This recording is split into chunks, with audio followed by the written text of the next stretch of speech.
Hello and welcome back to Prepping for Tomorrow. Today, we're going on a fascinating journey to understand how the Amish lifestyle can revolutionize our modern prepping strategies. The Amish community is renowned for their self-sufficiency, resource conservation, and minimal environmental impact. They've mastered the art of living in harmony with nature, and their approach to sustainable living is a lesson in resilience and self-reliance. It's an approach that, surprisingly, aligns closely with effective prepping. We might live in a world that's increasingly reliant on technology, but the Amish show us that there's immense wisdom in the old ways.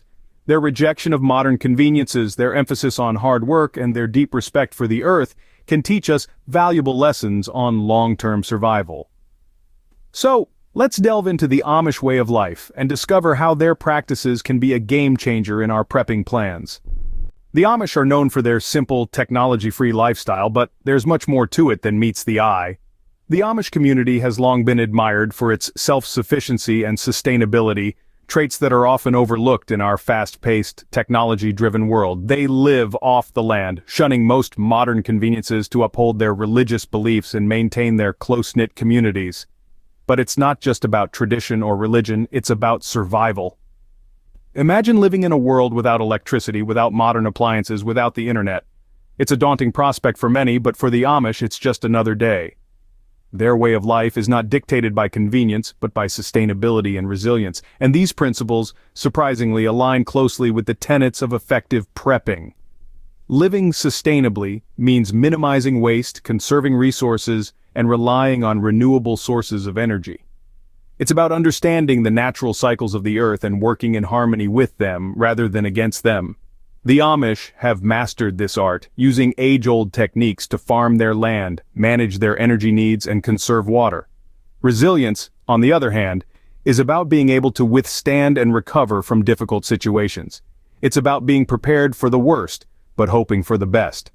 The Amish community embodies this principle in its entirety. Their reliance on each other, their skills, and their knowledge of the land enables them to weather any storm, literal or figurative. But what can we, as preppers, learn from the Amish? We can learn to be more self-reliant, to appreciate the value of hard work, and to respect the earth and its resources. We can learn to prepare for the future without compromising the present, and to build strong, resilient communities that can withstand adversity. By integrating these practices into our prepping, we may find ourselves more resilient and prepared for any scenario. After all, isn't that the ultimate goal of prepping? To be ready for whatever life throws at us, come what may. And who better to guide us on this journey than the Amish, who have been living this way for centuries? Farming isn't just a job for the Amish, it's a way of life, and they do it in a way that's truly sustainable. The Amish are renowned for their commitment to manual labor, a philosophy that extends far beyond the quaint image of horse-drawn buggies. This commitment is most evident in their approach to farming. Organic farming is the norm in Amish communities. They shun synthetic fertilizers and pesticides, instead opting for natural alternatives. They enrich their soil with compost and animal manure, and use cover crops to suppress weeds and control pests. These practices not only maintain the health of the soil, but also yield food that's free from harmful chemicals. Crop rotation is another cornerstone of Amish farming. Rather than depleting the soil by growing the same crop year after year, they rotate different crops to replenish nutrients. This method not only nurtures the soil but also disrupts the life cycles of pests and diseases, reducing their impact. And don't forget about their heirloom seeds. The Amish have been preserving and passing down these seeds for generations. These seeds are naturally resistant to local pests and diseases, and they produce crops that are well adapted to the local climate. This is a practice that we can and should adopt. By preserving and using heirloom seeds, we can grow food that's resilient and suited to our specific environment. Now you might wonder how all this ties into prepping. Well, the principles of Amish farming offer a blueprint for achieving food independence. By embracing manual labor, we can reduce our reliance on machinery and fuel. By adopting organic practices, we can grow healthy, nutrient-rich food. By rotating crops and preserving heirloom seeds, we can nurture our soil and ensure a steady supply of diverse food. The beauty of these techniques is that they're not just about survival. They're about cultivating a relationship with the land, understanding its rhythms, and working in harmony with nature. And isn't that a lovely thought? Adopting these sustainable farming techniques can enhance our food independence and ensure we're well fed, no matter what. In our modern world, we're heavily reliant on public power grids. The Amish, however, have found alternative ways to power their lives. The Amish have a knack for making the most out of the resources available to them, and that includes energy. They've long mastered the art of harnessing the power of nature. Windmills, for instance, are a common sight in Amish communities. These sturdy structures, often hand-built, harness the wind's power to pump water or grind grain. And while the Amish traditionally avoid most modern technology, some communities have started utilizing solar panels. These panels power the essentials, from lights to essential equipment, all without reliance on the public power grid. Just like the Amish, preppers can also benefit from exploring these alternative energy sources. A well-positioned windmill or a solar panel can offer a reliable source of power, especially in off-grid situations. It's about thinking beyond the grid, recognizing the potential in the world around us, and using it to our advantage. But it's not just about harnessing power. It's also about managing it wisely. The Amish are experts at energy conservation, using only what they need and making every watt count. This is a valuable lesson for preppers. In a survival situation, energy efficiency is key. It's about ensuring that your energy resources last as long as possible. There are many ways to achieve this. It could be as simple as unplugging devices when they're not in use or using energy-efficient appliances, or it could be more complex, like setting up a system to store excess power generated by your windmill or solar panels. Finally, let's not forget about the power of human energy. The Amish are known for their hard work and physical stamina. They understand that sometimes the best source of energy is the one we carry within us. We, too, can harness this energy, using our bodies to perform tasks that might otherwise require electrical power. By learning from the Amish, we can reduce our energy footprint and ensure we have power, even in the most challenging circumstances. Water is a precious resource, and no one understands this better than the Amish. In their communities, water is not taken for granted. It's preserved, cherished, and used wisely, teaching us a profound lesson in resource management and sustainability. The Amish have perfected the art of water conservation through practices that are both simple and effective. One such practice is rainwater harvesting.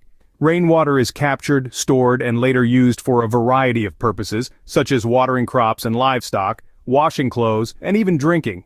This time-honored practice not only conserves water but also reduces reliance on public water supplies, a double win for any prepper aiming for self-sufficiency. Yet, the Amish wisdom in water conservation doesn't stop at harvesting rainwater. They also practice manual irrigation techniques that are mindfully designed to minimize water waste. Unlike modern irrigation systems that can often lead to overwatering and runoff, these techniques ensure that every drop of water is used where it is needed most. For those of us committed to preparedness, especially those living in arid regions or facing drought conditions, these practices hold invaluable lessons. We can learn from the Amish by implementing rainwater harvesting systems in our homes or gardens. We can adopt their mindful irrigation techniques, ensuring we're not wasting a single drop. But remember, water conservation isn't just about survival. It's also about respect for our environment and ensuring its sustainability for future generations. By adopting these practices, we're not just securing our water supply for a potential crisis, but we're also doing our part in preserving this vital resource for the world around us. So, let's take a page from the Amish Book of Wisdom. Let's value our water, use it wisely, and conserve it diligently. By embracing these water conservation practices, we can ensure we have a reliable water supply when we need it most.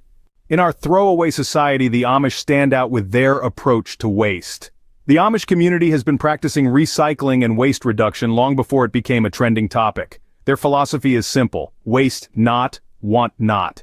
They see value in what many of us often consider as trash. Old clothes are transformed into patchwork quilts, used jars are repurposed into containers for homemade jams and jellies, and even food scraps are not wasted but turned into compost for their flourishing gardens. It's a lifestyle of conscious consumption and mindful disposal, driven by the understanding that resources are finite. This approach is not just about being eco-conscious, it's a survival strategy. By minimizing waste, they're able to make the most of what they have, stretching resources and reducing their need for external inputs. They're not just recycling, they're reusing, repurposing, and extending the life of their possessions. Now, you might be wondering, how does this tie into prepping? The answer is simple. In a post-collapse society, we can't afford to be wasteful. The ability to reuse and repurpose items could mean the difference between thriving and merely surviving. Imagine a scenario where you're unable to go out and buy new supplies. In such situations, knowing how to reuse and repurpose items can be a lifeline. Old tires can be used for building walls, or as planters for growing food. Broken tools can be salvaged for parts or repurposed into new tools.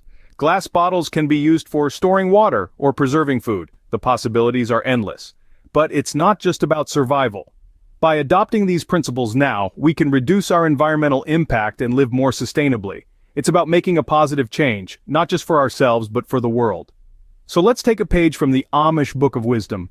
Let's start seeing waste not as garbage but as an opportunity.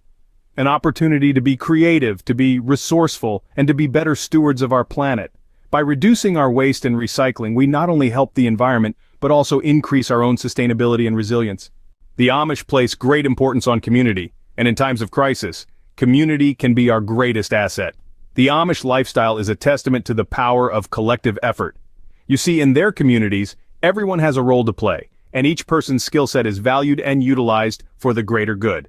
This is because they understand that survival and prosperity don't just hinge on individual prowess, but on the collective strength of the community.